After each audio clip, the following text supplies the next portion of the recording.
dice que al Ecuador le van a prestar 4.000 millones. Siempre nos hablan de una cifra superior, pero en el fondo nos dan una puchuela. Entonces dice 4.000 millones en 48 meses. Son 4 años, al 2028. Es decir, $1.000 por año, doctor. $1.000 por año. 1.000 millones de dólares por año. Por año, claro, 1.000 millones de dólares por año, sí. Ya. La primera cuestión con la que debutan es que no nos van a dar los 1.000 millones en la práctica, sino que nos entregan 1.000 millones, pero que les cancelemos con esa plata parte de la deuda, lo cual es terrible, de la deuda que tenemos con el Fondo Monetario. Al Fondo Monetario le debemos 4.444 millones. Entonces se van a retener 403 millones.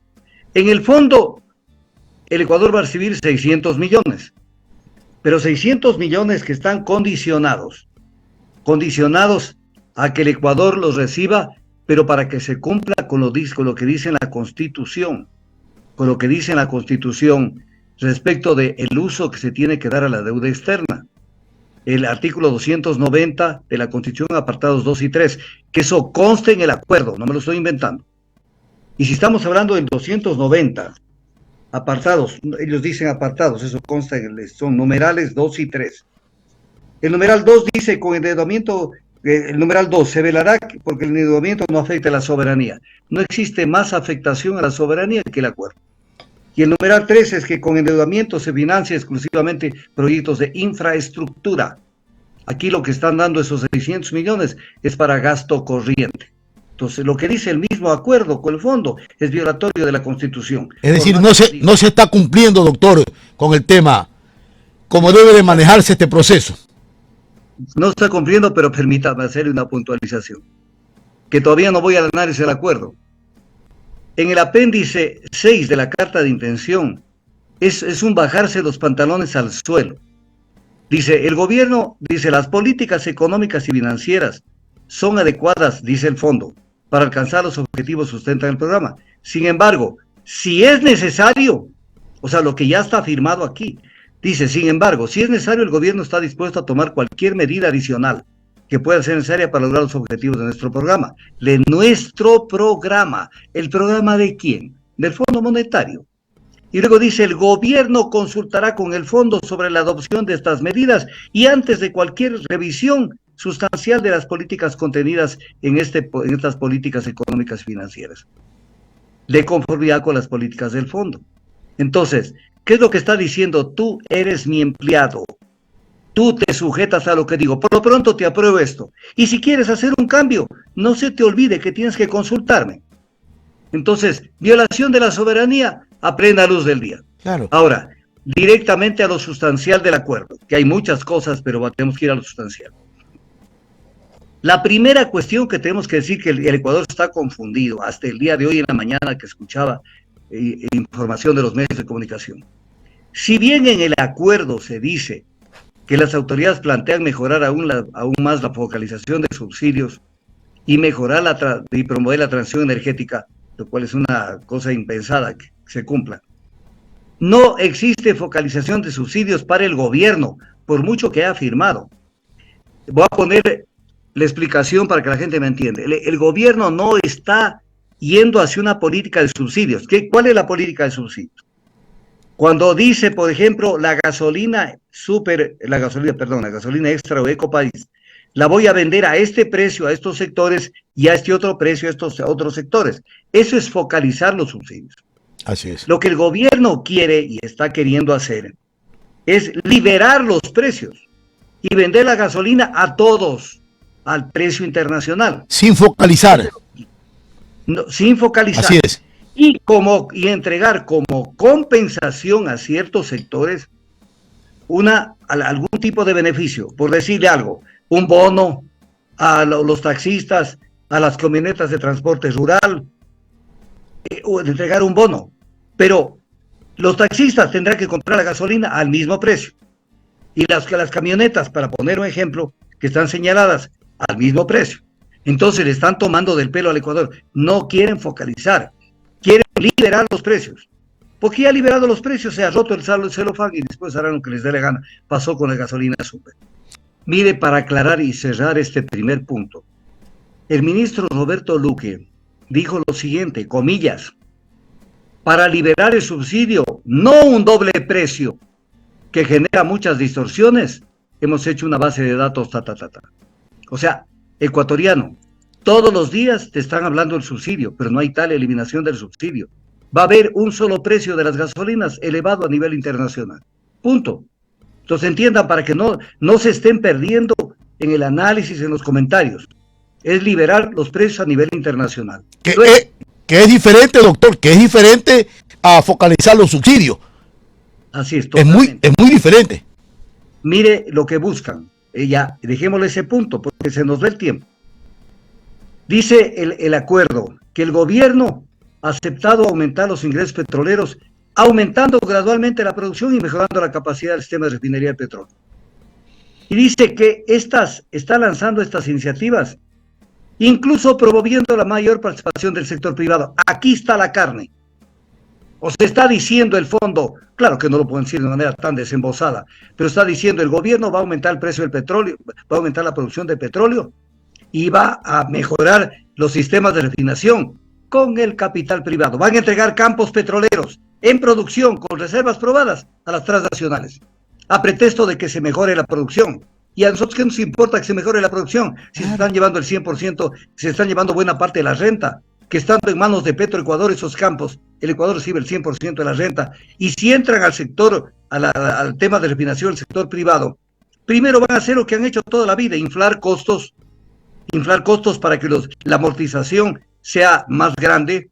Y segundo, van a obtener ganancia, por lo tanto, el rato que entren a refinerías, vamos a recibir precios de los combustibles más caros de los precios internacionales. Entonces, aquí está, yo trabajo Fondo Monetario para que me abras la puerta para que entre el capital transnacional y convierte en un negocio redondo el tema de la producción petrolera y de la refinación. Otro tema. Sí, continúe, doctor. Muy preocupante la situación en este país. Usted lo aclara y lo vislumbra como debe de ser, con el conocimiento que tiene, porque los ecuatorianos desconocen esta realidad. Doctor. Otro tema que escúcheme bien, Jaime. Esto consta, yo lo que estoy leyendo, porque yo no me baso en lo que dice el medio tal de comunicación, el periódico, no. Yo tengo delante mío el acuerdo del Fondo Monetario con el Fondo Monetario en inglés y en castellano. Y estoy leyendo el acuerdo. Y dice, fíjese lo que dice, algunos factores que obstaculizan el crecimiento del Ecuador, se refiere, incluyen la incertidumbre política, la inseguridad, la rigidez y la informalidad del mercado laboral. Y luego dice, o sea, se están metiendo al tema laboral el Fondo Monetario. Y dice, las reformas del mercado laboral deberían tener como objetivo aumentar la flexibilidad y fomentar el empleo de calidad, Las fuentes de rigidez del mercado laboral incluyen contratos laborales rígidos, que es justo lo que el gobierno quiere romper, pues, y que no lo pudo hacer con la consulta popular, pues. Dice, y salarios mínimos elevados. Esto lo cuestiona el fondo. El fondo está diciendo, no me gusta el salario básico unificado porque es muy elevado. Y entonces, por eso dice, textualmente dice el fondo, aumentar la flexibilidad del mercado laboral. Ahí vienen los contratos por horas y el contrato a plazo fijo, para impulsar los empleos formales en el sector privado. Entonces, esto es una intromisión no solamente en el Estado ecuatoriano, sino que es prácticamente decir, me vale un comino la consulta popular que se hizo hace pocos días. Doctor. Luego dice eliminar gradualmente el impuesto a la salida de divisas, que claro, esto destroza la economía de un país, porque se acaba el ahorro interno. El ahorro interno es básico para poder intentar salir del subdesarrollo, lo que hablaba Myrdal, Premio Nobel de Economía de Suecia.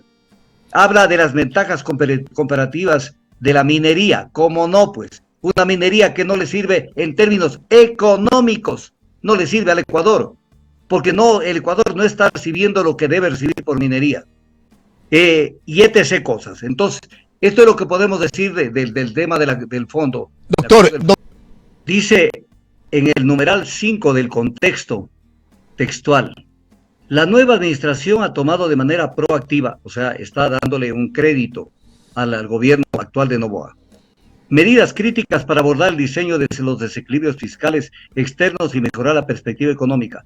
El gobierno implementó un aumento de la tasa del impuesto al valor agregado IVA de 3 puntos porcentuales en abril, junto con medidas tributarias transitorias adicionales. A ver, ¿qué es lo que dice el fondo? Dice, para combatir los desequilibrios fiscales y externos y mejorar las perspectivas económicas, el aumento del IVA. Pero si el gobierno dice que el aumento del IVA es para la seguridad. Así es. Entonces, están en la luna entre el gobierno y el Fondo Monetario tomándonos el pelo. Pero se contradicen. Le voy a leer pocas cositas. Que esto lo destroza a Noboa. Lo destroza a Noboa, que tanto dijo que ha entregado el informe de los 100 días, que ha entregado un país en camino. Voy a leer textualmente lo que dice el informe del fondo. La tasa de pobreza que había disminuido, que venía disminuyendo tras el pico de la pandemia, empezó a aumentar nuevamente en el 2023, especialmente en las zonas rurales. El saldo de la cuenta corriente se mantuvo prácticamente estable en 2023, pero la posición de la reserva se deterioró. Los indicadores de solidez financiera son sólidos en conjunto, pero existen focos de vulnerabilidad. La calidad de los préstamos en los bancos pequeños, los bancos públicos y las cooperativas de crédito son débiles.